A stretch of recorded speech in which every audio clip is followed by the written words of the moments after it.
Welcome back to TechnoSurgeon YouTube channel. So first of all, for today we have the news regarding NVIDIA GRACE CPUs, which is their first attempt in making a CPU, and it is based on ARM, and it comes with 72 ARM v9 cores, and it supports SV2s and virtualization. So it is nice, and it is NVIDIA's first server CPU. So it is like the first entry into the CPU market, and it comes with dual CPUs, so it is not under 72 cores, but it comes with 144 cores on a single, not on a single die, but on a single socket. So yeah, and it is based on TSMC's 4nm, which is an upgraded 4nm process, which is indeed made for NVIDIA, especially for NVIDIA. And NVIDIA Grace memory can go up to 512 gigabits GB of LPDDR5X, which is nice. Like, it can support up to 512 GB per GB of memory, and it comes with NVLink, which is able to communicate between two Grace CPUs on a single die. So yeah, and it removes like the typical bottlenecks, and it can give a theoretical band, not a theoretical, but it can give a bandwidth of 900 gigabits per second, which is higher. And it's nice because the cross communication between two CPU dies can be reduced significantly. It is similar to like AMD's implementation of Infinity Fabric, but Infinity Fabric is well known and we know how it works, but NVIDIA's implementation might be good also, and it removes cross socket bottleneck, which is nice, and it gives like bi-directional bandwidth. So one GPU can call another GPU, not GPU but CPU, and it is going to be carried forward to Grace Hopper, which is the next generation of it. So yeah, pretty nice from NVIDIA's part. Like, they are indeed making server in the server market, and the leaked benchmarks from this NVIDIA Grace CPUs and Grace Superchip says it's pretty nice. Like, in this spec in 2K17, it has indeed quite a good performance. Since it is their first foray into the CPU market, they are doing good. And when compared to EPYC Milan CPU, the current performance leader in the data segment, the specs is between 380 to 524, meaning it can take over. Like, NVIDIA solution has better advantage, power efficiency, and more GPU friendly design. So yeah, pretty nice by NVIDIA's part.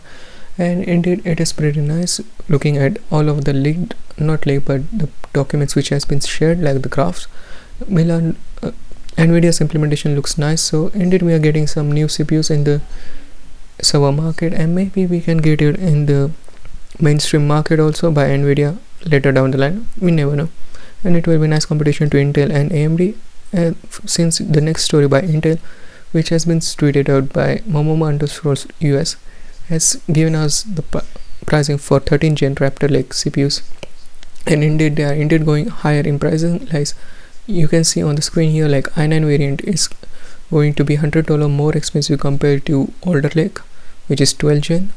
i7 variants is going to be $75 more expensive compared to last gen, and i5 variants is going to be $50 more expensive compared to last gen. So yeah, indeed they are going higher in pricing, but these are Canadian pricing nonetheless, and these are the first market pricing, so we still don't know what will happen later. Like, this is just maybe the first pricing, but indeed they are going up in core count, so which is to be specified. But going high in pricing is bad because AMD is also going higher in pricing with 7,000, so we still don't know whether it's a good way to go high in pricing right now or no. But indeed these are the leaked pricing as of now, and we still don't know. Moving on, we have news regarding EPYC Genoa CPUs, and from that we can see some things which can be transitioned over to Ryzen 7000. As we know, like, EPYC is launched and the design is similar to that of Ryzen. Like, Ryzen adopts the DNA, like the design from EPYC, so we can get kind of an estimate for it. And indeed Genoa is based on Zen 4, and Ryzen 7000 is also made from Zen 4 architecture, so we can know it for sure. And first of all, we have like the single core performance of Genoa, which is 1460, and it is clocked at 3.51 GHz, which is less compared to Milan. But do note, it is a 192 core, like it is a dual core CPU, dual channel, and while the Milan CPU is 128 cores, and it is being clocked at 3.53 GHz, which is higher, a little higher compared to Genoa, but The single core score gets an uplift of nearly 14 to 17%. So the general uplift which has been stated by AMD itself, like it will get an uplift in IPC of 15%, is said to be true from this leak Geekbench benchmark. So yeah, it is going to get an uplift, and Ryzen is sure to get an uplift from this. We can see that for sure. And yeah, which is nice. Like, we are indeed getting uplift, but we should know like Intel is also going to get massive uplift in performance compared to Ryzen, since they are going up in core counts, and Ryzen is going to stick with 16 core CPU as of now. Maybe they will launch higher core variant later, or maybe they will drop down the pricing, making it difficult to Intel to stay in the game. Let's just hope, and let's just see what happens. But indeed, it is going to look like EPYC is going to be more powerful. Not EPYC, but Ryzen is going to be more powerful compared to last gen, and which is just nice. And we are not comparing multi-core score because it is different story nonetheless. Moving on, we have news regarding NVIDIA's 4090, and we are going to get NVIDIA's 4090 very soon, as it has been spotted. Like, the OEM documentation has been leaked, which has been reported by video cards and this user, and since it is confirmed by video cards, we can know it for sure.